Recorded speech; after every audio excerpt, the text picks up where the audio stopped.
Hello and welcome to the next episode of the Powerless Podcast. In this episode, I talked to Opie, Bryan, Dan, and Pete, who are the four members of the post-hardcore band Empty Halls out of New Jersey.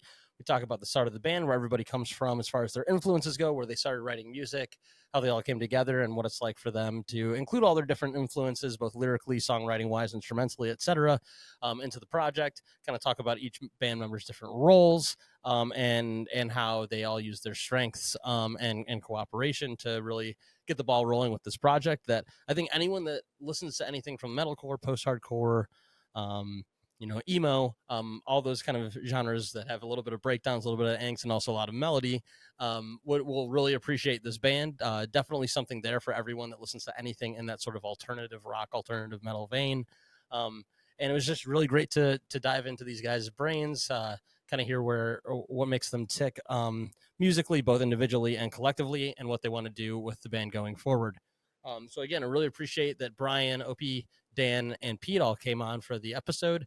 You can find links to all of their socials and their music that's been released in the show notes, as well as the link tree for the podcast. If you want to be on the show, if you want to reach out as a fan or a listener, or just to give me what you like about the show, what you think we could do better here, you have guest suggestions, or you want to come on yourself, as I said, whether you're an artist, musician, producer, as well as on the political side of things. I talk to people that are activists, political commentators, members of activist political parties. I've talked to people from the Communist Party of the United States. I've talked to people from PSL. I've talked to people that do international reporting, etc., as well as the music side of things as well.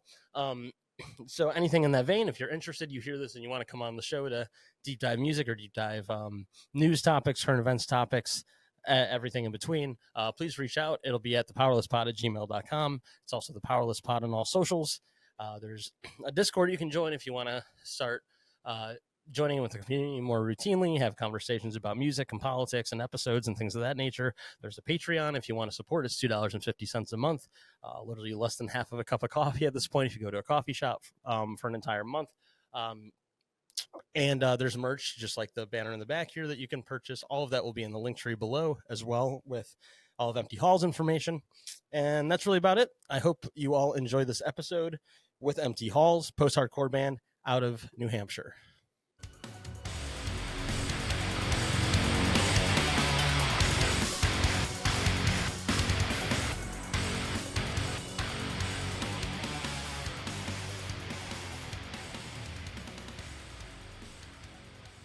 So I am here for the next episode of the Powerless Podcast with Empty Halls, which is a post-hardcore band out of New Jersey, right? I have the state correct, right? I'm a professional. New Hampshire. Okay, yeah. I mean, we're here with Empty Halls from New Hampshire. I just read it, and I don't know. The Northeast, the Northeast and New England and stuff like that for me is so confusing. As someone from the Midwest, where like it takes me like 8 hours to get to another state from where I'm living, depending upon what direction you go. And you guys can go to like probably another show 45 minutes away and it's a different state. So that's my excuse for being awful with that. But yeah, Empty Halls from New Hampshire. Sorry about that. Post-hardcore band started, at least from your socials and everything, said that you guys started in 2019. I'm here with Opie, Dan, Pete, and Bryan. Before we get started and kind of get the structure going here, I'll just go down the line first to Opie, Dan, Pete, and then Bryan, and ask you guys to just introduce yourselves and say what you do in the band. So, Opie, go ahead and start. I'm Opie. I play drums, since the most is going. And I am the drummer / dad of the band. There you go. I guess. We were talking about that a little bit before we started recording. Yeah. Yeah, if I could choose one of those roles, I would be the dad guy in the band. Hey, Dad. You kind of like handle like the technical side of things. I feel like that's sort of your domain. Yeah, I like scheduling and stuff. I try to like stay on top of all that stuff and you're the serious guy. Make sure we're all sit there. Yeah. I kind of have the most experience out of the group, so yeah, it makes a lot of sense. Totally get it. Dan, go ahead. I'm Dan. I sing, and if Opie's the dad, that probably makes me the younger brother. There we go. I'm Pete. Yes. I play guitar in the band, and I also do singing and a little bit of screaming too. And I guess I also do sort of most of the musical writing, not lyrics, but guitar and stuff like that. Okay. Cool. And Bryan. I'm Bryan. I play bass. I do a lot of the social media stuff and all that. You know, we have a He good time. parties. We party. Have a good, you know. That's the role of the bass player, especially in like a post-hardcore or like heavier band. I think is like you got to be the life of the party. You got to do the showmanship live. You got to be the fun guy, right? Yeah, makes sense. I like that you guys, when we went through this, I didn't mean for it to go that way, but you guys all gave yourselves roles like outside of just what you do for the music. That's good, you know, because I think I think it's good for when bands like on the side of like either business or tech stuff or songwriting or whatever, when you can kind of find roles that fit everybody really well. So that's great. I thought what we would do today is go through, I'll ask each of you guys a couple of questions about, where you got started in music, your influences, kind of the start of the band, maybe deep dive, Pete, if you're the primary songwriter, deep dive where the songwriting, your songwriting process. Also, I'm guessing Dan, since I say this and sometimes I'm wrong, but since you're the vocalist, do you primarily do the lyrics as well? Yeah, that's fair. I mean, every part of the music writing process, everyone has a say in it. But yeah, of course. I guess the lyrics typically start with me, but everyone has fair share to say what they want. Absolutely love that. So we'll kind of dive into the songs you guys have released, kind of what you have going forward for the band, and do a few, little, whether they're fun or cringy, we'll find out, but little fun things here and there in the show. But to start off, I always ask bands this because, one, it helps me kind of find out about new music or be reminded of new music, or also just kind of see what you guys are listening to. I'll go through to each one of you and just kind of let me know, whether it would be, whether you use Spotify or an equivalent, like kind of what would be like an on repeat for you, whether it is, it could be the fucking Beatles, or it could be a local band that you think needs some love and you really are into. But since there's 4 of you, I won't ask you to go down the list, but just kind of give me one artist or, song, album, whatever that you've been listening to a lot lately. And again, when I go through this, I'll just go to like Opie, Dan, Pete, and then Bryan. So Opie, go ahead and start for me. What's a band or artist you've been listening to a lot lately? What's an album you've been listening to? Just kind of give me that. I mean, I've been cycling the House Lights album just because that's what I've been having to like learn to fill in for those guys and everything. I've also been, I cycle through a bunch of stuff like Pale Waves EP, the Geary album, the Chariots, earlier stuff, minus the Bear. I haven't thought about Minus the Bear in forever. That's a fantastic band. So I gotta get back freaking into. good. Yeah. Dude, Dave is just, they're all a whiz. Aaron's drumming on those albums, when Aaron was playing with them, like his each cycle progression through like four measures or whatever, he adds like a little bit on drums or takes something away. And like it's just it's beautiful, simple songwriting stuff that really just adds like a little bit extra, but doesn't overpower the song. Which is like complete contrast to like the stuff that I used to listen to a lot, like the first From First to Last album. Oh yeah. Where he just Dear Diary, where he just goes absolutely ham on the drums, and it's like just playing his own thing in correlation to the song. There's something about that first record from First to Last that, again, I haven't checked out in a while. They were such a formidable band for me kind of growing up, but that album is in a good way, is just like raw kinetic like chaos. You brought up the Chariot too. That's another like perfect example of just balls to the wall insanity that works out really well somehow. I don't know, Yeah, I got to play with those guys a couple times, and like, no kidding. I feel like when you have to like kind of come from like other bands and make that band, like you can't have that band like in an empty room. Mm-hmm. Like it wouldn't be the same, reaction and everything and stuff. Like there was just like playing with those guys. It was just like the chemistry, the feeling, the kinetic energy in the room, like started before they ever even got on stage. Like it was just wild. So yeah, they're one that like, especially with the Chariot, they're one that like I always go back and just watch videos, and it's like there's no such thing as going too hard on stage, like just because it's just like them or like Dillinger's Escape Plan or something. Like I'll just watch and be like, I don't even know how you can play an instrument and move like that. But I digress. Yeah, I don't know how Ben does that shit. No, it's why they're legendary, right? Dan, go ahead, tell me what you've been listening to. And I'm glad you said we'll try to keep this short because this is one question that any one of us could talk for 8 hours on. Hey, I'm here for it, you know. My bad. Well, we're watching you. The one that I've been spinning the most lately, this band called Cytokine from New Hampshire. They're good friends of ours, but they just dropped this song not too long ago called Old Exit 50. And it might be my favorite metalcore song of all time, which, I mean, I listen to a lot of metalcore, as you can probably imagine. So, yeah. And I mean, I'm a little bit biased because I love those dudes, but it's legitimately one of the best examples of metalcore I've ever heard. So that's the first one that came to my mind. Yeah, this is why I really do this. It's purely for selfish reasons for me to find new bands. Instant follow on Spotify for me. Gonna check them out. Looks right up my alley. Awesome. Pete, tell me one artist or album, whatever you've been listening to a lot lately. So the one I really been having on repeat is Capstan. They dropped a new album, I don't know, maybe a month ago. Love it. They've been a favorite of mine for a while, especially like current bands right now. I've just been obsessed with it.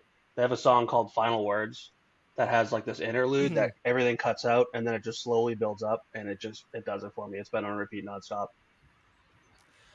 That band is one that like I didn't get into them I think until the last record before this newest one came out. It was I only remember this because I talked to him here and there, but the singer from Silverstein featured on a song on Shane it. That one, do you know what I'm talking about? Yeah. Who's been a guest on the show before actually, which I saw that. But he I found out about them because I saw he was on that, and like sometimes I don't know how that band fell through the cracks for me, but I listened to them and I was like, how the fuck did I not get into this band before? So good. And this latest record, Final Words, was my favorite track I think on that record too. It's just so good, and the production is insane. Just such a good band, so underrated. And Bryan, they have to be one of the most criminally underrated. Oh, go ahead. Oh yeah, no, you're absolutely right. Like, I mean, they're one that like I see a lot of other bands, like other like big bands, like I said, like Silverstein or other like I think I saw one of the members of Devil Wears Prada share their album when it came out or something. And to me, it's like when other big bands are like, oh, this rips. It's like then it actually rips because they're around metalcore, hardcore all day long. Probably hear a million bands that sound like each other all the time. So when they're like propping up an album, it's fucking great. You know what I mean? Yeah. And then Bryan, go ahead and give me something you've been listening to a lot. I've been listening to the new See You Space Cowboy album a lot. Oh, so good. Yeah. It's real killer. It's like everything great about like mid 2000s post-hardcore and metalcore, but with just like that streamlined new production, but not to the point where it's like corny, overproduced. Like it's just like the perfect balance of everything for me. Yeah, their drummer did a drum cover of From First to Last, Note to Self. Oh yeah. I don't know if he did it before he was in the band or whatever, but dude, he fucking shreds. Yep. Oh, can you cuss? Yes, you can. You can swear. Okay. Fuck yeah. But See You Space Cowboy is another one. Like I got into a little late, but it's like again the chaotic energy that they bring, like you said, is like a little more. It's like a little more real than again. I like the very produced like progressive modern metalcore, whatever you want to throw out there. But when a band can be like that and still just like bring it, be absolutely crazy and insanely good live too. Just like absolutely eat it up, Yeah, the singer did an interview I think on the Downbeat, the Craig Reynolds podcast, who's the girl from Straight from the Path. Yep. And they talked about like how they created how they kind of like basically like how they influenced or whatever and stuff and everything. And like it sounds like I was like, they sound like the most like just like legit like person that grew up like in like the scene that we were around and came out of. And then like I heard like a couple months later like they broke their fucking arm or something, like Yeah. moshing like the band before them, and then played their set with like a broken arm. That's wild. Like Dedication. They're my that's heroes. that's yeah. That's real deal stuff right there. So like they have a lot of respect in my book of just like sending bringing it. it. Yeah, I mean, it reminds me Yeah. of. I remember because I listen to the Downbeat pretty regularly. I got some of their merch that came in this morning that I'm actually wearing right now. Oh yeah, but me too. But nice, hell yeah. I remember hearing that story and remembering. I'm like a huge Linkin Park fan, and Fuck yeah. I remember they were playing in Germany, and their singer Chester at the time jumped off of like a 2-story riser and just like landed on his arm, and it broke in the middle of the set, just like Middle of the while he was set? screaming, and he just finished it. He was like his arms all mangled, and it's like, man, I am such a wimp. I would just call it and go home, go in my bed. Yeah. You know, like, so that's why Yeah. I'm not where they're at, I guess, right? But thanks for going over that, guys. I appreciate that. It's good to kind of hear that, you're all into like very good and very eclectic music.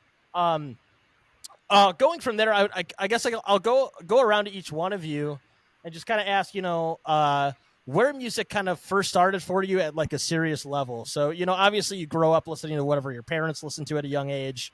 Whether your parents or people in your family are musical or not that got you into some of the music you're into today, whether it was, some emo kid in your cafeteria at lunchtime, whatever the case may be, like where did music kind of first come from for you? And then, kind of go into you wanting to create your own music. And again, I'll just go down the list here on my video feed. So Opie, I'll start with you first. When did you first kind of really seriously get into music? Was there a couple of bands that you first got into? Was it like family members or friends? Just kind of give that to me as far back as you can go.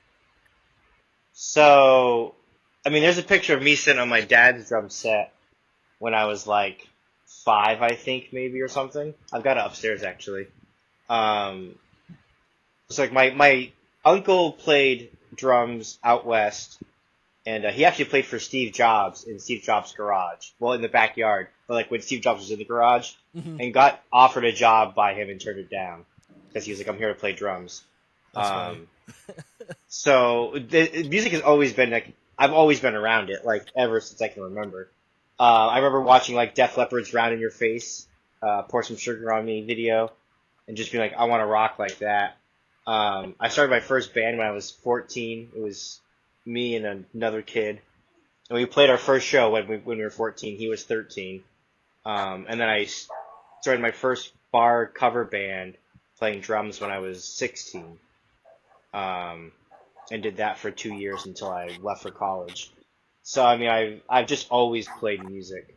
I literally at one point had like a bass and a guitar, and I had 2 like practice amps that had like 112 speakers in them and a drum set, but I didn't have anybody to like play music with. And I was like, I have all the gear, I just need like people to play with. So it's always been a thing.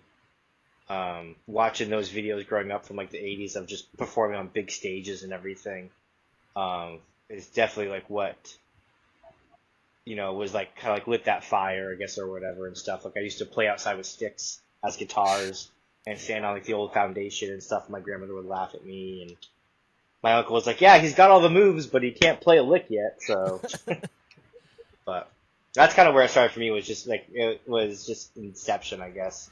Well, like I went to a Poison. I went to a Poison concert when I was like, my mom was like 8 months pregnant with me or whatever. So like, she said she was like up front, like by like the speakers and like just had the hair metal in you from birth, I guess, huh? Yeah. Oh yeah, oh yeah. Well, you brought up before we started recording that you played bass and guitar before you played drums. Yep. I'm just curious, why did you do the switch? Because like, I don't know too many people that are like, you know what I want to do instead of bring like a practice amp and one instrument, I want to grab like a million pieces of things that can't even fit in like a sedan of a sedan car. Yep. I'm gonna take that. Sounds like a great idea. Where did that come from? I mean, it was like I wanted to play music. I wanted to play in a band, I wanted to play with friends. I moved around a lot as a kid, so like I didn't really have like a ton of friends until kind of like high school. I even though I was moving around, I could like travel to other towns or whatever. But I started out kind of playing drums in school band, and then I picked up the bass because my brother was playing guitar. And then I wanted to play drums in a band, but I couldn't find a drummer. So I found a drummer, and I picked up the guitar so I could write songs.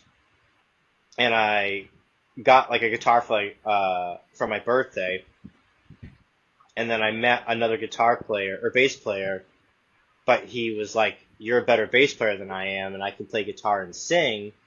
So like, let's swap or whatever." So I swapped and went over to bass, and I played bass throughout like the rest of high school, minus like the cover band stuff or whatever.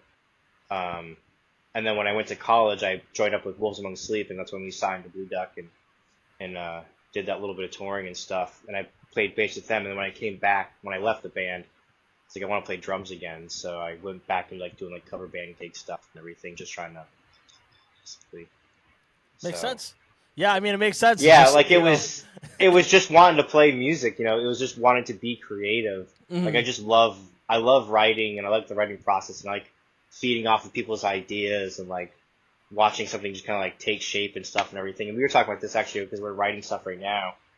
And it's like I'll sit with something for like 3 months, or I'll record something, and like 3 months later, like I'll figure out like a different way to kind of like play something or add something a little bit differently because I'm like it just sounds a little bit better if I do this instead or whatever, you know. It's like my brain is just always in that creative kind of mode and always kind of has been. So makes a lot of sense. And you know, even though you know, I'm sure you primarily play drums now. We'll get into this later. You know, having that experience with other instruments, I'm sure helps out with the writing process with your drum parts and all that good stuff too. I imagine, right? So that makes a lot of sense. because I can connect and I can you know feed off of what they're doing, or I can try to figure out what they're trying to get at with how they're playing or talking or the riffs they're doing and stuff. So absolutely, yeah. Dan, again for you, where did music kind of come from at a serious level for you? So for me, I feel like it kind of happened overnight. Somewhere in middle school, I kind of just listened to what everyone else was listening to. Wasn't taking anything too serious. Didn't really have any thought of playing music or singing or doing anything like that. And then just some new girl in class showed me a Take Back Sunday demo or whatever it was at the time. And just got mixed CD after mixed CD of old school emo bands like the North Star, Hidden in Plain View, stuff like that. So really quickly, I was like, "Holy shit! This is I actually care about music now." And then I think just downloading videos off of like Kazaa or like LimeWire and stuff of like Travis Barker playing drums and stuff like that. Ended up with a used drum kit at my house, started smacking that around. My older brother's friend had left a guitar at our house at one point, so I was noodling around on that. And then I think my freshman year, my friends had a band, and they were doing the Battle of the Bands at our high school. And like 2 or 3 days before, their singer is just like, "I'm not doing it," or whatever. And I was like, I'll do it. Never even thought about. They were actually kind of like a screamo band too, and I never really thought about that. But they had a microphone, and I went to their house like the day before, and I had memorized their lyrics. I had no clue what the timing was, and just went out and butchered a few songs in front of like 100 people, first time ever playing music. And then from then on, I was like, I kind of want to see if I can get better at that. And then kind of all I cared about from that point. You know, I was an athlete before that kind of ran my life, and then this was like immediately parallel. So it's kind of a major change. And then tried to be in bands throughout high school and after college, and I always got to that point where we had 5 or 6 songs written, and before we get to play live, things just fall apart. So for whatever reason, in my 30s, it started working out a little bit. So that's why we're here now. I mean, I think, and we'll, of course, we'll get into the start of the actual band here after everybody goes through. But like, I think that's something when I've done this show, I hear more often than you would think, because I think so much of it is like, especially in college and high school, you got a lot of people that like might be talented, but they just dick around, right? Like there's a big discrepancy between the people that actually want to do this, like get into the idea of what is it like to tour, what is it like to play shows, like what kind of organizational tools you need on top of just like writing a heavy song or whatever. And then when you get kind of out of that space and you're an actual adult, it's a lot easier to find people that are doing the same thing that you're still doing and actually like want to make music and play it, record it, etc. So that actually makes a lot of sense. It's funny you bring up like the Battle of the Bands thing. I had like a similar, I had a similar thing in middle school where like we covered a Green Day song. It was like my first time ever playing live. I played guitar and sang, and the first thing somebody said was like, "Yeah, you should keep playing the guitar and give somebody else the microphone." Right? And it was like, oh God. But like for me, it was just like, all right, I'm just gonna keep working at this, and then next thing you know, it's like it's totally fine. But yeah, like I think when you're that young and you're like, especially like you, where you're literally like, I guess I'll jump on stage now and sing when I have never done this. Like it's just like a starting point to something that you realize you do have to work on because it's an instrument just like anything else, right? So that's kind of a cool little anecdote for people. I appreciate it. Absolutely. Pete, your turn. Go ahead and tell me where music really started off for you in a serious way. So kind of a big turning point for me is I had a really crappy high school band and we didn't really know what we were doing. And then we were looking for a new guitarist, and we found a guitarist from high school that was like 2 years older than us. And he was way better and like knew the local scene way more. So he taught us a lot. And then he brought us to this local show that I'll never forget. It was like in the basement of a church. And it was this local band that was basically a ripoff of As I Lay Dying. And the place was just nuts. And ever since then, I was like, oh, I want to do this. I want to play this kind of music. And I want to play these kind of shows. So that was really like a big turning point for me.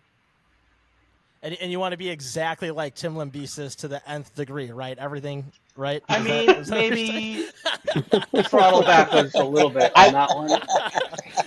I will say, Nick is like the coolest dude. Since Pete's the guitar player, I guess he would like reference Nick. Yeah, and Nick was like the coolest dude.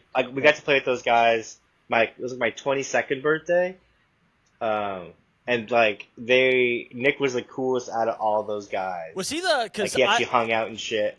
He was the other one that was like consistent. It was him and Tim that were like consistently in the band like year after year, right? Is that the one you're thinking of? Him and Jordan. Yeah, him and Jordan, the drummer. Yeah, Nick was the one with like the blue eyes and curly hair. Yeah. And then he was that guitar player, which him and the other guitar player were. I think they were the guitar players that been in the band the longest. Yeah. Or whatever. So, I was actually thinking of the guy that's actually in Spirit Box now. I can't remember what his name is, Josh, I think, or something. But yeah. No, great band. I didn't mean to put you on the spot and compare you to that guy. But no, I mean, legendary. Right. Got me into heavy music and got me into playing. Yeah. Sure. I learned that whole Ocean Between Us album, like start to finish on guitar, like legendary album. You know what I mean? Yeah. No, just hearing Forever was just like... We had this local band called And Then There Were None that sounded exactly like them, and it was perfect. And then like a short time after that, the band played a show, another Battle of the Bands reference. We kind of fell into this Battle of the Bands at a really big venue locally called the Palladium in Worcester. And we happened to get a really good slot, and it was packed out. And I was like 15, and it was my third show ever. And I think that kind of taught me. Yeah, huge venue.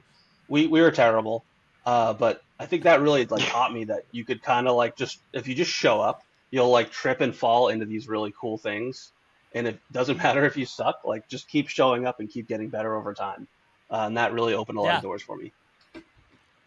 Yeah, I think that's a good lesson for a lot of people to learn early on as well. Is like you can't wait till you're perfect to go out there and do your thing. No, that's like just especially suck. in like alternative music. Yeah. Nobody cares. Just play loud and people will have fun. It doesn't matter. Yeah, and let it. It's all snowball. about the performance. Like, Yeah. Well, just absolutely. like let it snowball. Start somewhere and just keep doing it and keep showing up. and you'll get better over time. Yeah, 100%. I'm totally with you on that. Bryan, Yep. same question. Where did music kind of become like a big deal for you? Become important in your life in that way. So it definitely became a big deal for me. Like, I don't know, I was always just kind of listening to like whatever was popular at the time, but not really too serious into anything. But then my dad bought this, I don't know, it was maybe like 11. He bought this Rolling Stone CD, and it wasn't even like one of their big albums. It was kind of like a deeper cut album. And I don't know what it was about it. It was just like, whoa, like this is really cool. This So is then for music. like a little while after that, like classic rock stuff was just my entire personality for like a solid 2 or 3 years. And then in 8th grade, one of my friends, like at lunch, handed me a burned copy of Three Cheers for Sweet Revenge. And I put that on, and it just like completely changed my life. Like all I wanted to do, all I cared about was music from then on.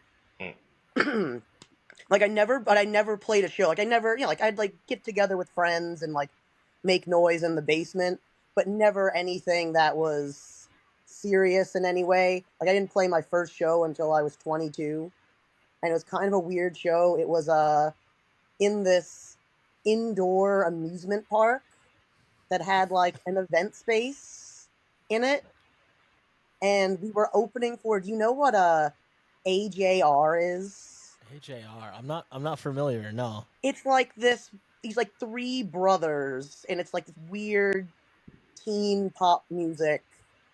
Like they're not super big, but they have a bit of a like cult following of like teenage girls. Yeah, But 9 million monthly listeners on Spotify right now. I'm not sure that's so niche. Wow. Yeah. That's pretty big.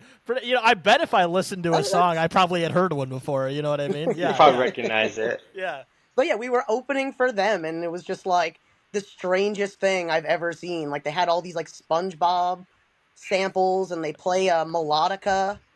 Yeah. Really interesting. Awesome. This is Patrick. Usually, I heard a bunch of SpongeBob samples too, but it was right before like deathcore breakdowns in a church basement. Yeah. Yeah. But same concept, same concept. No, but I mean, that's cool. I mean, you bring that up, and it's like, I don't know, is doing that really any weirder than a bunch of like metalheads playing their first show in No, not I just really. said, like a church basement with a. I don't know if you guys ever did this or were at shows like this, but like when I first started playing shows to that level when you're in college or high school, sometimes in the churches that you could play at, because they're the ones that would like have shows, in the middle of it, like a pastor would go out and I'm not hating on anybody's beliefs or anything, but I mean, like right in the middle, right before some guy like sang a song about killing someone, there'd be then somebody coming on stage and like doing like a prayer over everybody, and then like it would go back to it, and it was just like, God, this is so funny that this is where the metal scene's at in my town, So that to say, like, people start off all over the place, so that's not even that weird, Yeah, you definitely do some weirder stuff. Yeah. for sure. Oh yeah. I mean, I played in like a pizza parlor, like with a bunch of like drunk degenerates in it at like 3 a.m. when I was 16. You never know what you're gonna get, right? But to go from there with all you guys, thanks for going over that. And I don't know who maybe kind of was like the architect of like starting this band, but where did this band? Dan. Okay, well we'll go with Dan then. Dan, where did this band kind of come from? How did you all get together? And just kind of tell me the start of Empty Halls. Well, my last project didn't get off the ground again, and I just decided I wasn't ready to give up yet. So my drummer from that last band and I jumped on Craigslist and just started searching for people, getting weird replies here and there. Eventually, one of those weird replies was Bryan. So he tried out with this or not, he jammed with us for the first time with a guitarist. I brought another guitarist with me to the tryout who I had never met Yes. before and just found on Craigslist separately from this. And I was like, hey, Someone's gonna I'm trying die. out for this Yeah. band. Do you want to come try out for this band with me? Yep, pretty Yeah, much. There's only And, there's only so many random interactions you can have on Craigslist before shit gets dark. So I'm glad that didn't go that way. Just on the edge. Yeah. Yeah. So it was kind of nice to have like a band space that wasn't, your basement or at your house. Mhm. Because Yeah. I'm like, I mean, if I meet some weirdos, it's not at my house, so. But They don't know where I live. but these weirdos have since been to my house, so I guess it doesn't really matter anymore. But yeah, then we saw a bunch of different That's where the part of the guitarists story gets over the dark. years. I'm sorry, what'd you say, Pete? So that's where the part of the story gets dark. We haven't gotten to it yet, but the Craigslist stuff comes around. Yeah, pretty much. Yeah, there was like kind of just like a revolving door of guitarists. Like it was, vocals, bass, and drums, but we couldn't. It took like a solid like 8 months to finally get a guitarist who stuck around, Yeah. and then eventually you found a second guitarist. Yep. And at this point, it's like February 2020, and we have Was that Derek Squared? yeah. So we had both Derek's in the band. Plus Gotcha. me, Dan, and Dave, our drummer at the time. So it's like February 2020, and it's like, all right, we're like, we've like 3.5 Great time to get songs going with ready a to band. go, Yeah, great time a to get going with a full band. Yeah. lineup, and then the world Yeah. ends. Yeah, yeah. Yeah, the month later. And so like if it makes basically you like one of those guitarists go ahead. Sorry. just sort of disappeared Yeah. into COVID, and our drummer at the time just kind of became like very flaky. Yeah. Like the one guitarist just straight up like ghosted Yes. us. Like we stopped practicing for a couple months because of everything. We were very and we just responsible never at saw first. the guy again. We followed all the rules at first. Yeah. At first. And then we started to try to get together again, and one of our guitarists just stopped answering the band chat. So we're like, That'll do it. Yeah. let's just keep writing with this one person, and then we got to go through the process of looking for someone during the pandemic, which is super easy. Yeah, definitely. I mean, hey, if you wanted to jump on a Zoom call and write a song with somebody from Switzerland, it was a great time to do it. But you wanted to find a real person to be playing live in your band, completely different story, right? So going from there, how did Opie and Pete get into the equation? So Pete was in our band probably for at least a month before I ever saw his face, because we were masked up at practice. Like we were in a confined area. Like it was like October 2020 when Pete came into the Yeah. band. Yep. So didn't know Also him without a Craigslist. mask for the first time, but yeah. So But he was still cute. He had his eyes. yeah. And that's we great. had like basically a year where we like wrote a bunch of songs and we recorded 2 of them, and we still didn't really have a drummer at this point. Like we recorded our tracks Keyholder and I'll Talk to You Later Mhm. with just Program drums. program drums.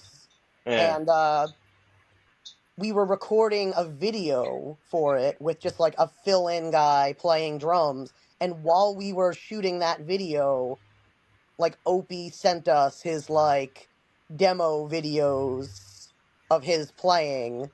I And shot we like had, yeah, a tryout Yeah. the week later. yeah. And I like, shot we like a audition video, Yep. and I sat on it for Yes. like a week or two, because I was just like, I'm not good enough to be in this band for like what they wrote and stuff. Like, I'm just like I just kept beating myself up over it, because I hadn't been playing I'd been playing cover band stuff forever. I hadn't been playing in original bands or whatever. And my wife finally was just like, just send it. Like, you shot it. Like, just send it. Like, they'll say no. Whatever. Who cares?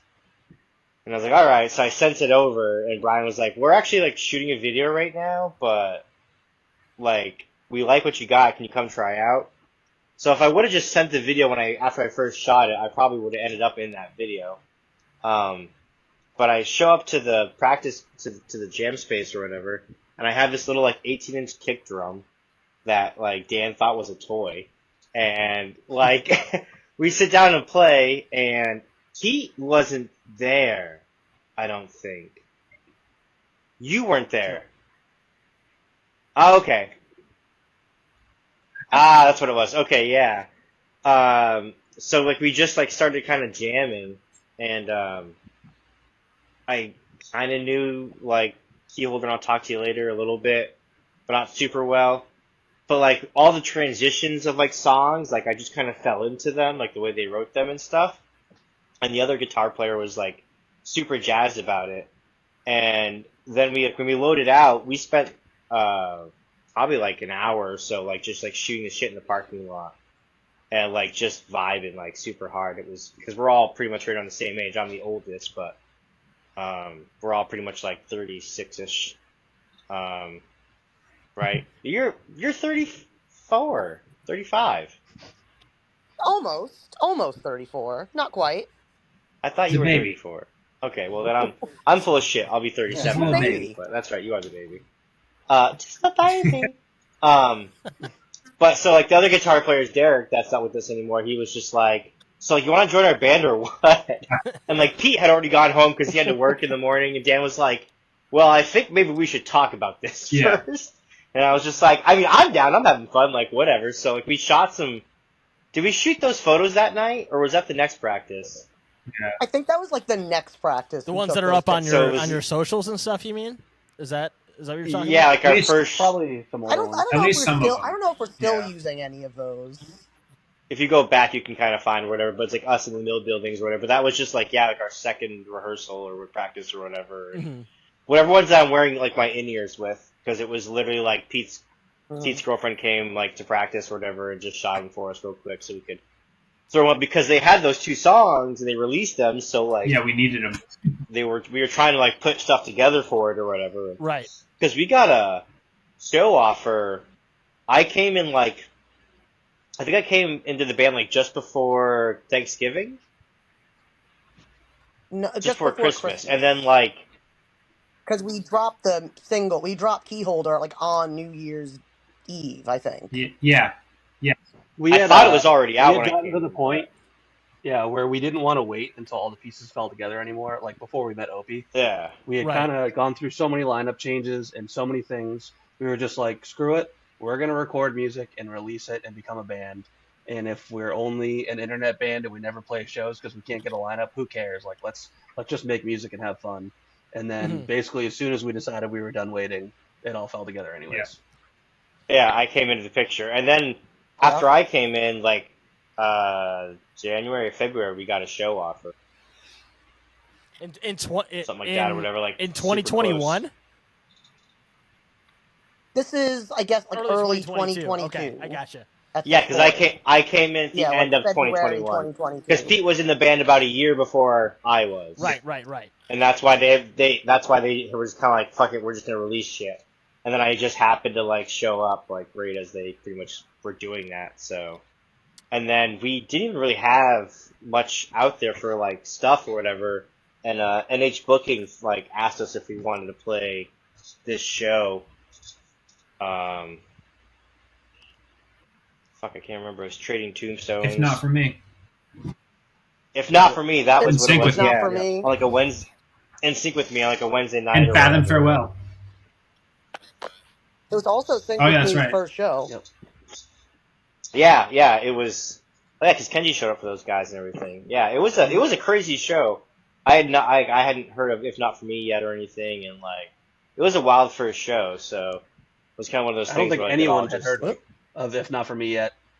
They've really come Yeah. a long way in those last couple of years. Mm-hmm. Yeah, Nope, just What you. happened to everyone else? Welcome back. Just you, man. Are you good? Can Okay. you see everybody all right? I'm just here. All right, perfect. Yep, I'm all he's good. back. Well, all let's say that's cool that like first of all you were able to get the lineup you wanted after a lot of instability. I know how that goes. Again, like it can be tough, especially you're trying to get a band together in the middle of a slightly life altering situation. That a few people might identify with. But you guys got together. You said, just to make sure I got that right, Keyholder and Was it Keyholder and Lasting Impressions? Were those the two that you had out? No, I'll talk to you. for- I'll talk to you later. Talk to you. Sorry. I'll yeah, talk sorry. to I you was looking later. at my but list yeah. here, and I totally had them off on the chronological order here. But so you had Keyholder and I'll talk to you later out prior to Opie being in the band, right? Pete, were you? Yeah. Pete, Yep. you were a part of at least. I'll talk to you later, right? Is that Yes. the Pete I was wrote part of that. all of them. okay? Yep. Yeah, Pete wrote. Did we both have of those them. songs released before Opie joined the band? Yeah, I didn't think so. No, we released them like Okay. a week I gotcha. after he joined. Yeah, the band. I got like the demo or like the unreleased tracks for my tryout and everything. Okay. And it was like don't like share this with people because we haven't released them. Okay. Yeah, that makes sense. That makes a lot of sense. So you go from that. You know, you've got at least on Spotify. I'm sure, as you guys have said, you're writing other music, things of that nature. You had 2 songs out post that time, which would be "Lasting Impressions" and "Long Term Lessons," and the one that you released just a couple of months ago in February, "Night Avenue," which is like that was the song that I heard first from you because that's when I found out sort of about your band was shortly after that.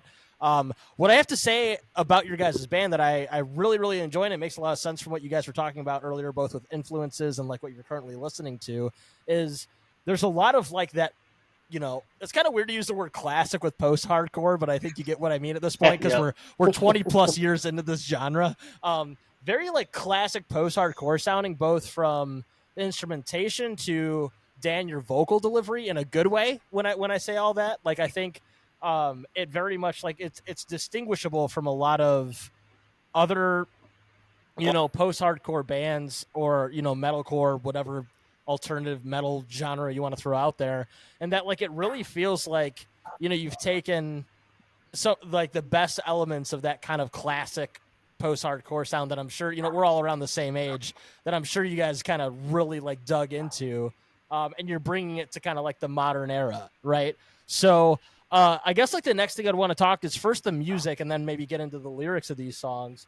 But what's the songwriting process like? Because clearly there's like big inspirations here that come from modern stuff, but also like that sort of like, I would say, maybe you could tell me if I'm wrong here. Obviously, I'm not the writer of the band, in the band, but like that late 2000s to early 2010 post-hardcore influence is like very front and center in these songs.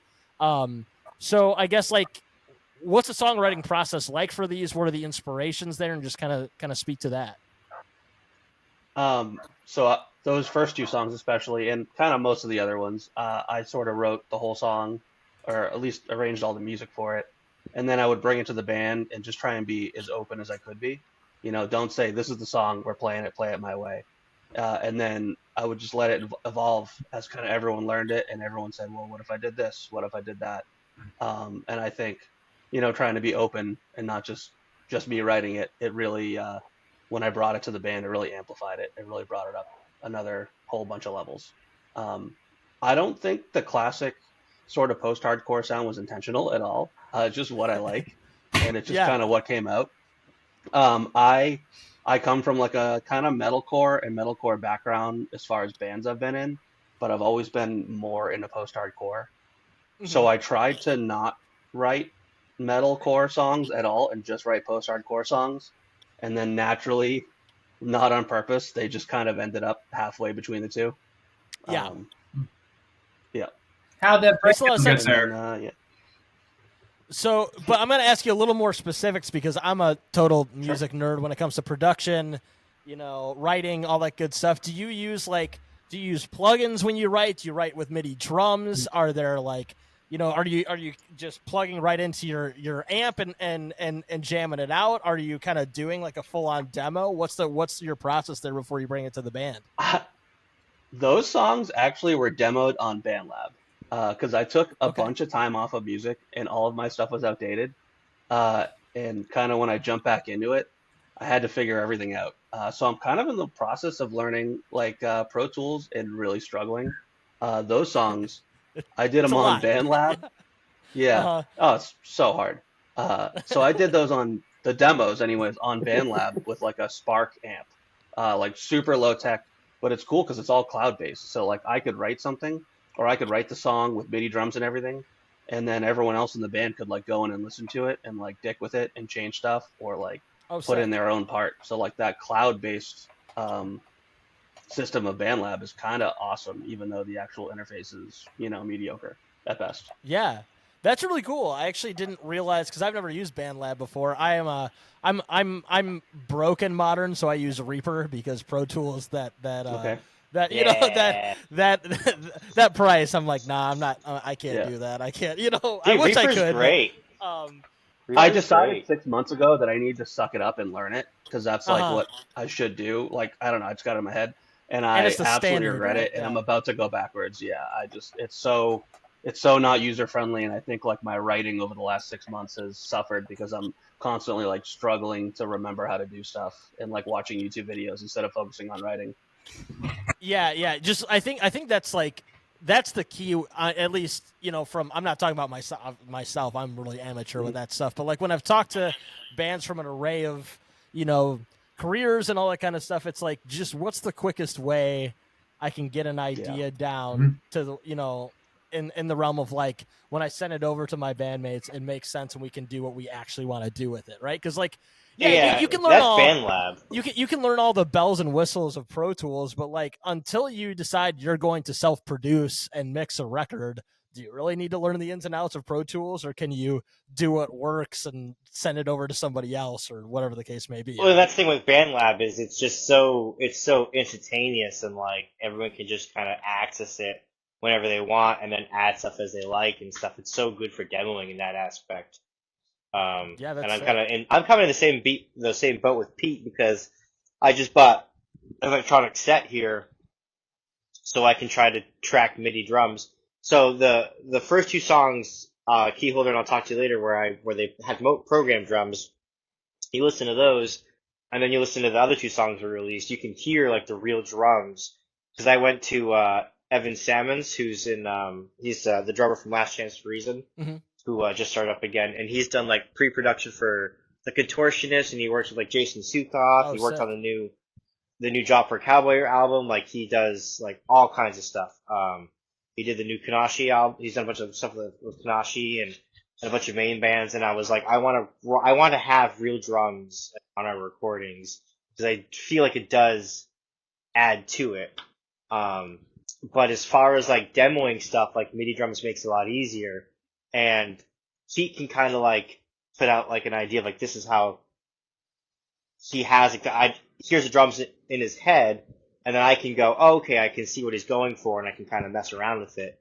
But the MIDI's on like writing MIDI drums is like I fucking hate it. It's like a pain in the ass. I can't stand it. So I bought like an electronic drum set so I can like play MIDI drums to be able to write it that way, just to like demo it out and everything and stuff, and then go from there. But it's been just kind of like with Pete, it's been kind of a headache trying to like get it all together and like tied in. It's such a pain now in some ways that we have all this like all of these ways to really get down a demo on these different DAWs and stuff to where you feel like you have to do it that way when it's like, man, I don't know, like some of my favorite bands from the 80s and 90s, they probably just cranked it out on a Marshall amp or something, and like it was just like that until they went into $100,000 studio, I guess. You know what I mean? But like, it's or they tracked it all together, you know, like But I mean, but that's kind of the thing too. Is like when you look at like like Def Leppard in the '80s, you know, where they cut stuff up and everything, or they did like note for note like recordings,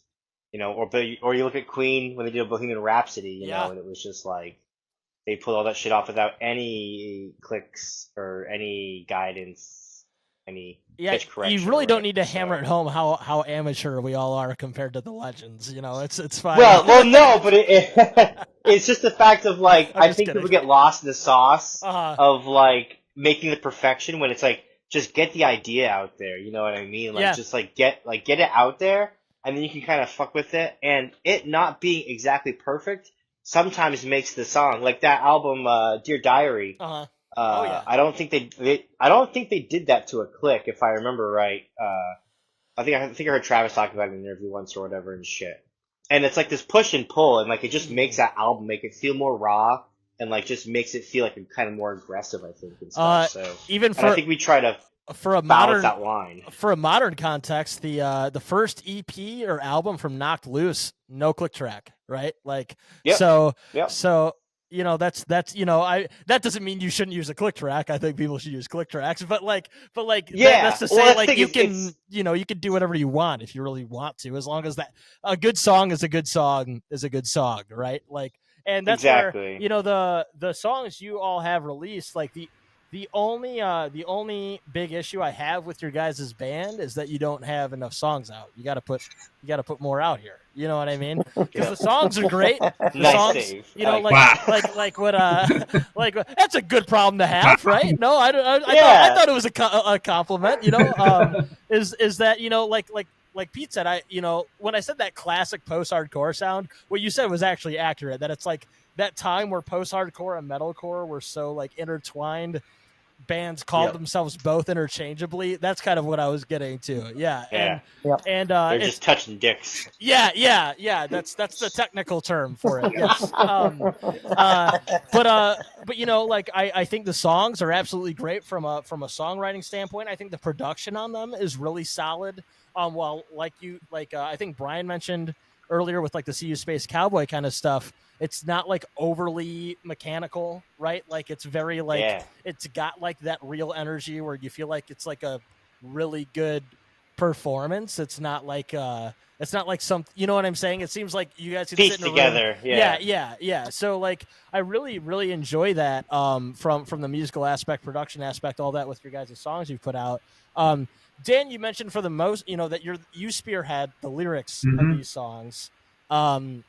Obviously, just like what Pete said with the songwriting, you bring it to the band. You guys have your input, which is, I think, a huge part of being a good and productive, musical project. What's kind of your inspiration? We don't have to go through with each one of these, but we could at least talk about the latest one you put out this year with Night Avenue specifically. But Sure. in general, Yeah. what are sort of your inspirations for lyrical? For lyric writing, and we could get into specifically at least Night Avenue for the inspiration there as well. Yeah. Well, I mean, that's a good one to cover because with the songs that we've released, I don't necessarily write about one thing in each Mhm. song, and I don't necessarily decide, oh, I wrote about this one thing, I'm done. It's not getting another song. I kind of just, I usually put pen to paper every day, either Yeah. if we're working on a song or not. I can write 1,000 words, and 2 of them will be okay, and the rest will be crap, and that's how I kind of find decent ones. But Night Avenue, so that Night Avenue is a street in Littleton, New Hampshire, where my best friend grew up, and it was kind of just, I'd been visiting there a little bit more. He's away now, but I still see his parents a lot. It's about 2 hours north of here, so it's not like I can, make the trip on a whim, but I get up there as much as possible. But he's serving in the military, and there's obviously a ton of hardships that come with that on his parents, on his kids, on his wife.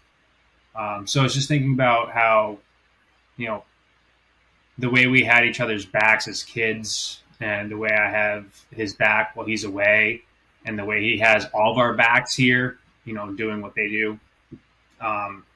So I felt really close to him when we were writing. It's actually an earlier song.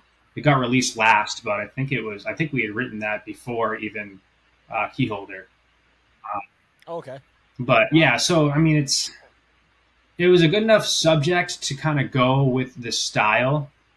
If you're not really paying attention, it can just sound like a whiny emo kid writing a song about an ex-girlfriend, which is perfectly fine by me. And if that's how people take it, then that's fine.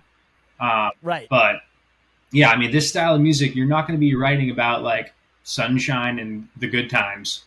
I don't think any of us really ended up here falling in love with the type of music because everything went really well. Right. But it doesn't always have to be the darkest.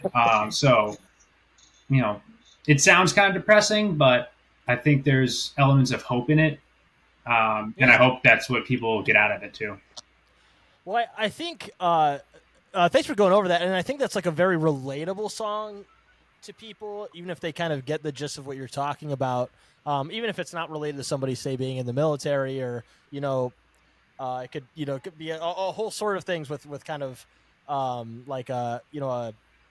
someone you appreciate that you're not able to be, close with, like in a physically or whatever, Mhm. and being able to kind of like identify with those emotions. Yep. That can be complicated, right? Like it's and I think like you bring up, we're not talking about sunshine and rainbows and post-hardcore or emo or metal or whatever, right? Like people Not typically. listen to this to like feel, yeah. I mean, I'm sure there's a few songs out there. I probably don't check them out, but there's still something positive about identifying with those feelings, right? Like it's not also either all doom and gloom. It's like introspection and connection to. It's working through those feelings. Yeah, it's feel like the human that condition. Kind of You know what I mean? Like it's it's very universal. Right. You Well, know? I think you listen to the song and you kind of feel therapeutic after. I think the biggest thing for me Something was worked listening out. to brand new songs, being like, "Hey, that's what I'm going through right now," as a 13-year-old or whatever it was. It's like, hey, I feel good because someone else has felt this too, so maybe it'll be okay. And that's all I do is write stuff like that, hoping that gets out there. Yeah. I think to people that aren't familiar with this sort of music in general, like maybe more just like, what am I looking for? Like casual listeners of music that might listen to just like, more mainstream things. Like it can seem like brooding, and sometimes it is, right? We could be real. You've brought up Taking Back Sunday and now Brand New, which like, Brand New but like I also like really, they were like formidable for me as well, in the sense of like when you connect to lyrics in that way, like it's not negative. It's actually like I think Opie, you said, I think it's like it's therapeutic, right? And like and I think that's where like when you can kind of dig into those emotions, like it's not, while it can feel it's coming from like a deeper, like maybe a dark place, sometimes it's not like a negative connotation, right? It's again just more like going through it, and other people will identify with it, and it's actually probably better that they identify with that than some happy-go-lucky bullshit. You know what I mean? So thanks for going over that. Again, like all the songs are great. I think Night Avenue is my favorite, which is cool because it's your newest one. So that's great to kind of see for the trajectory of the band. Going forward next, like, can you guys just tell me? You said you're writing music. You released the song in February. Is there a goal this year to release more music? Are you hoping to play more shows? I know you've got a few things lined up for August and a few different dates as well. That I've seen from your socials, but what's kind of coming next for Empty Halls, and what are you guys hoping to get out of 2024? Well, definitely writing more music. We've been working on some new music. I have a bunch of sort of half, three-quarter finished songs. To be honest, we were talking about this the other day. Talking about the kind of sad and going through stuff. This is kind of weird, but like, my life took a hard left turn in 2020. In a good way, and I'm like not miserable anymore, so I'm like kind of coming to terms with writing music like in a happy place, and it's kind of strange, and it's a big adjustment, and it's not, I still want to play the style of music that we're playing, but it's a little harder when you're not really pissed off or really sad, or it's like a totally different, so trying to find a new place to write from, basically. So we're working on that. Title there. Yeah. Can I be happy and still do this? There you go. That's the name of the EP. Can I be happy and still do this? There you go. No, that's actually great though. I think that's another thing though too, is like you can still find that. You know what I mean? There's a way to find that creative juice without, I think there are some of your favorite bands, some of the ones we've mentioned, you'll listen to them in interviews, and they kind of feel like they have to go in like an abysmal place to write music. That sucks, man. Yeah. Like that you don't have to do that. It's so hard. You don't have to do that. You can make heavy emotional music and not be wallowing in misery. It's very possible, you know. So that's good to hear. Yeah. I'm glad to hear that, and I'll be excited to see what's coming next for you guys. Sure. Going forward, I know there's a couple of things coming up for you. I think I pulled up on your socials. You have like an emo night you're doing, right? Which is really cool. Yeah. Have you guys done those before, or is this the first time for you? We've done one before. Second. Very cool. What's that been like for you? Because I've never been to one. Again, there's a lot of them that come through in Chicago, and like I'm always kind of iffy on like the nostalgia stuff with that. Like, is it actually fun? Is it a little weird? Is it enjoyable to go there as like a up and coming band and kind of participate in that? It's so weird because like the people that are out at the bars now, it's almost like that. Like it's like if you're like you're born in '87. And you're like, oh yeah, like I remember, like hair metal, or like if you're born like in '95, and you're like, yeah, I totally remember Nirvana and stuff. And it's like, well, yeah, you didn't really, because like you were born in that time, but like you weren't really like grown up in it. Mm-hmm. So the bars now have a lot of people that remember like the later years of like the emo stuff, and kind of like that end of it. And then we're all like people that kind of like lived through like the 2006. Or 2002 kind of on sort of thing. And so it's like stuff that we would want to hear. People, like we play it, people, like 3 or 4 will be like super into it or something.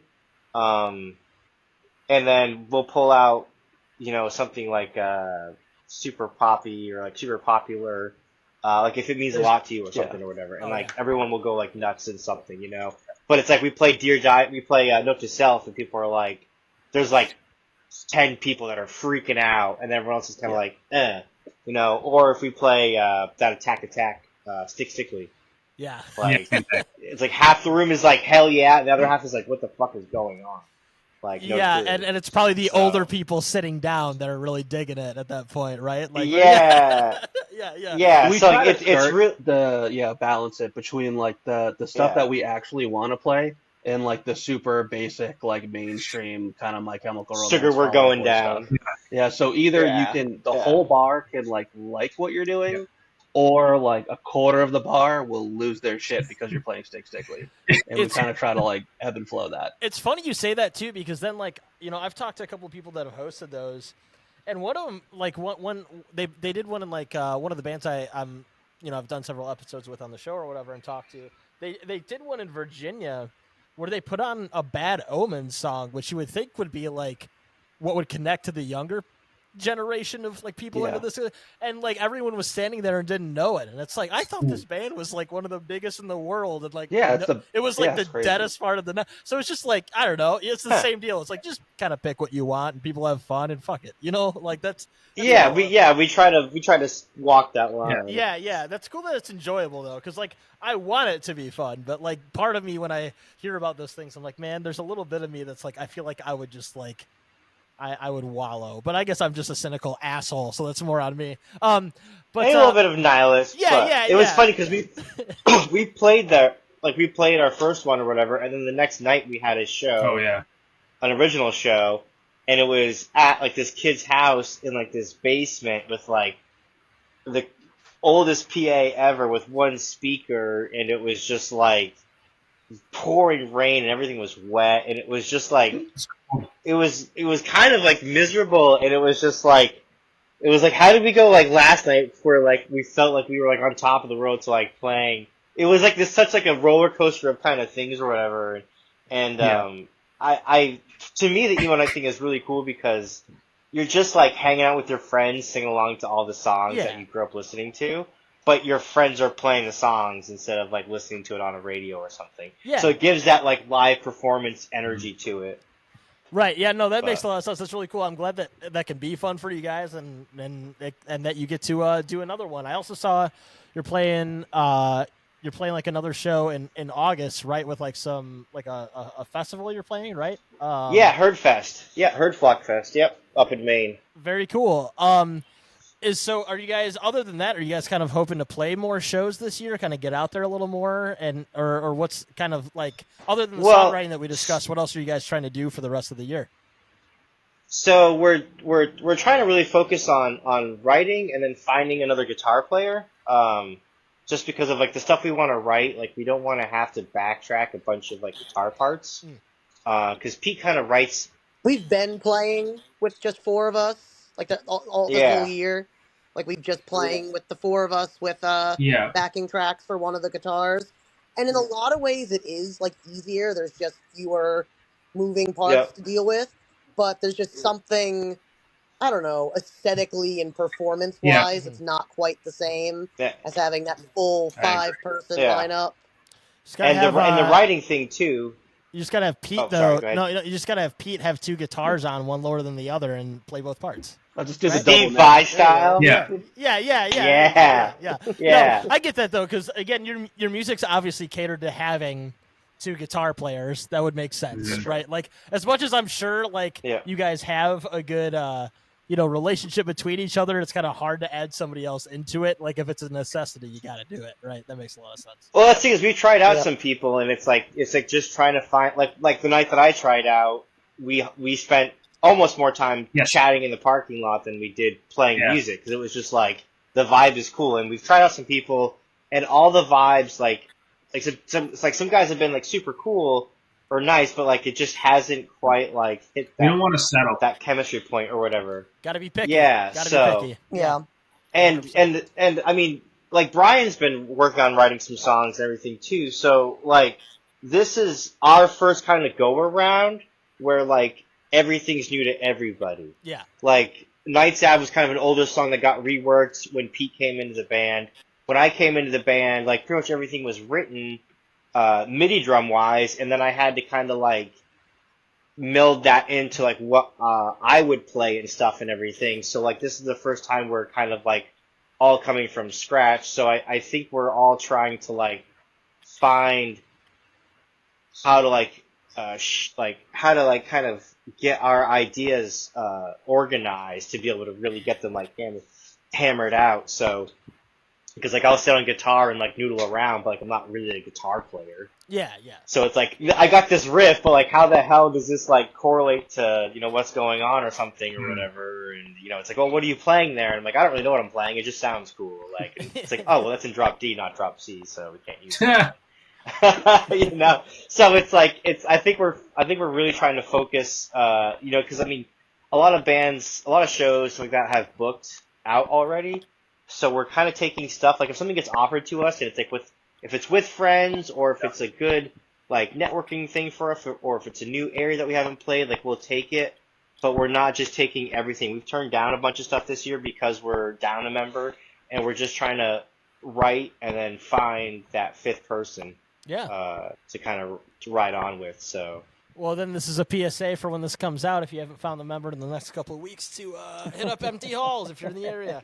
No, but thanks for going over this again. I'll be happy to see where the music goes, where the band goes, especially when you get your member you want and everything in between. There's gonna be 3 questions, I guess, I'm gonna ask you guys before we close up here, and I appreciate your guys' time on this and doing this with me. One hypothetical, one is always at the end of interviews or whatever, telling people where they can find you. And then I always play a song at the end. I'm guessing we'll play Night Avenue, but I'll let you guys kind of talk amongst yourselves if there's a different one you'd want to play.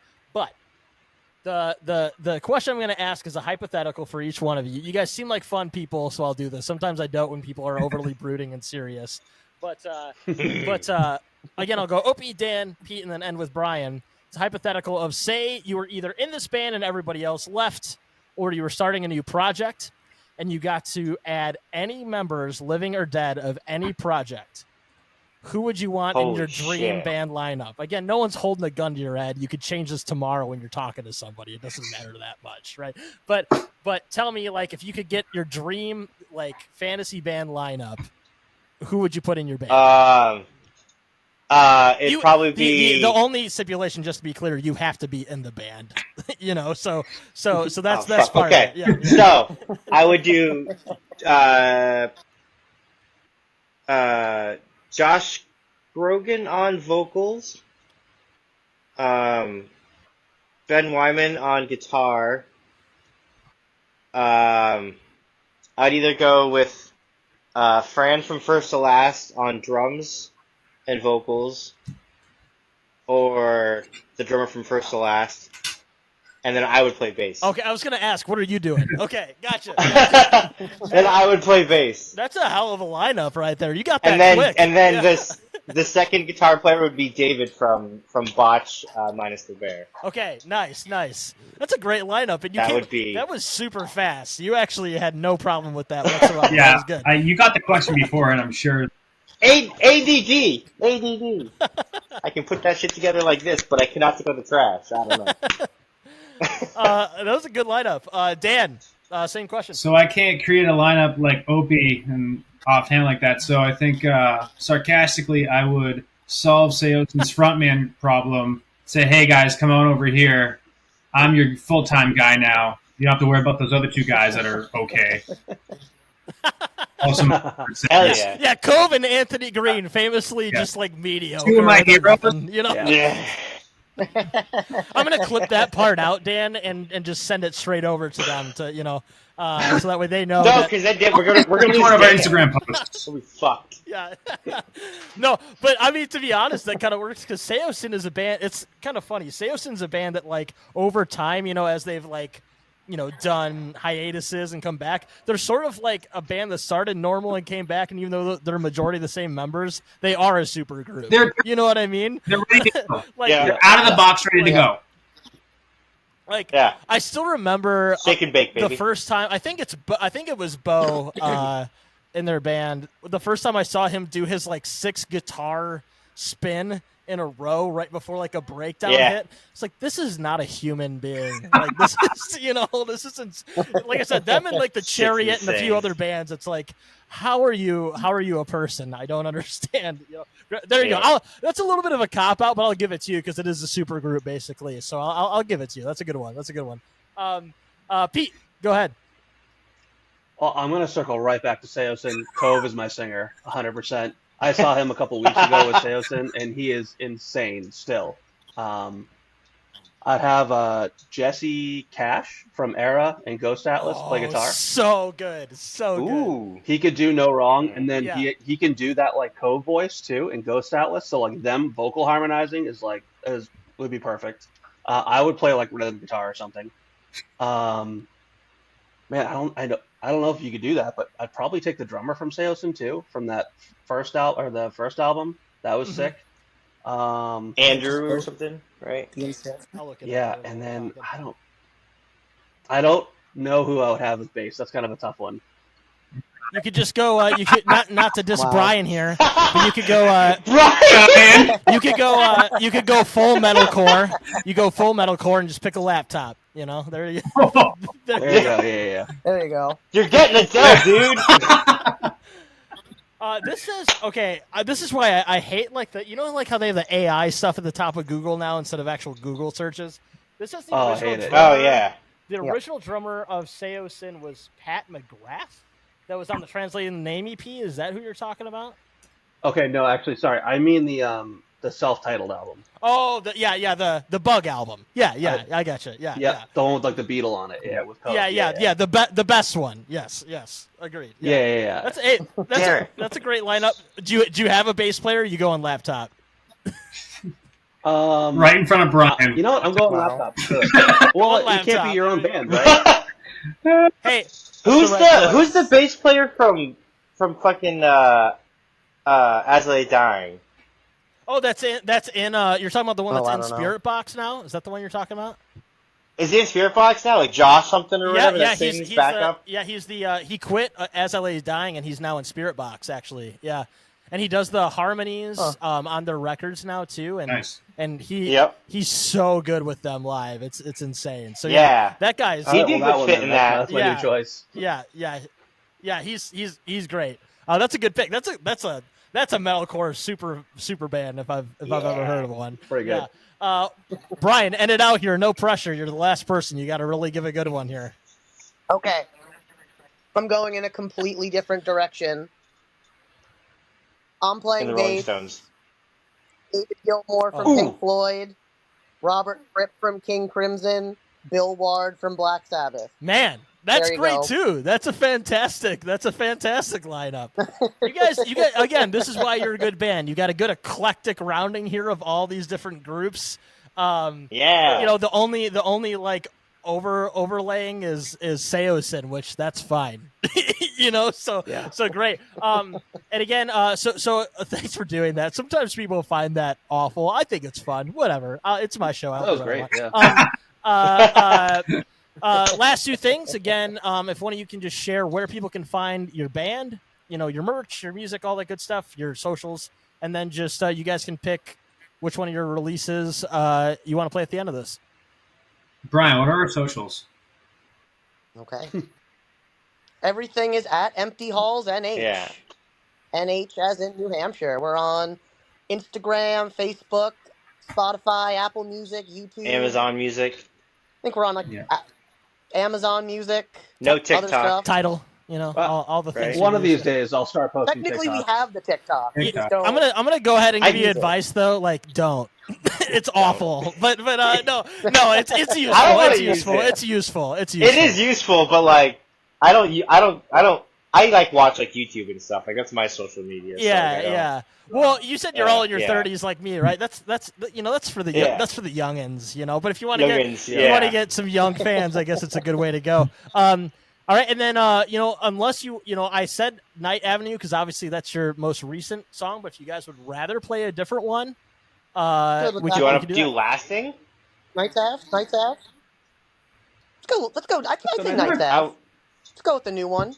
Yeah, All right. I was thinking Nights Ave because the ending's kind of funny, but Also, a funny backstory on that song. That too. We've been pronouncing it wrong this whole time.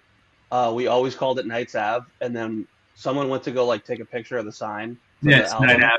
and it's actually Night Ave, not Nights Ave, and we just can't stop calling it the wrong thing now. Yep. I was Yeah. gonna say something. I was like, it's Night Avenue, right? I Yeah. have it right here. Oh, yeah, Yeah, but no, you guys we're were wrong. on it. Yeah. Okay. Okay. it is.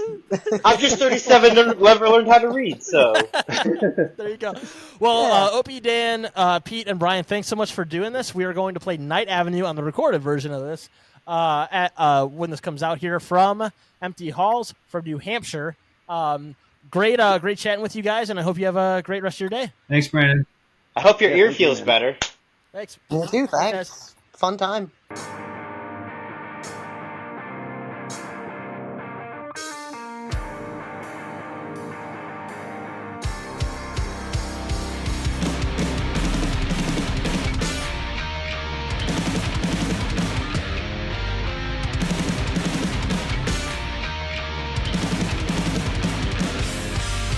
I'm fighting back again, and I'm scaling all the walls around you.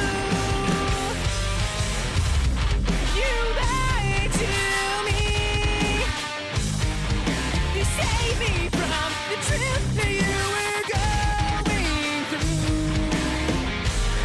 You don't have to fight alone. I never left your side. You don't have to fight.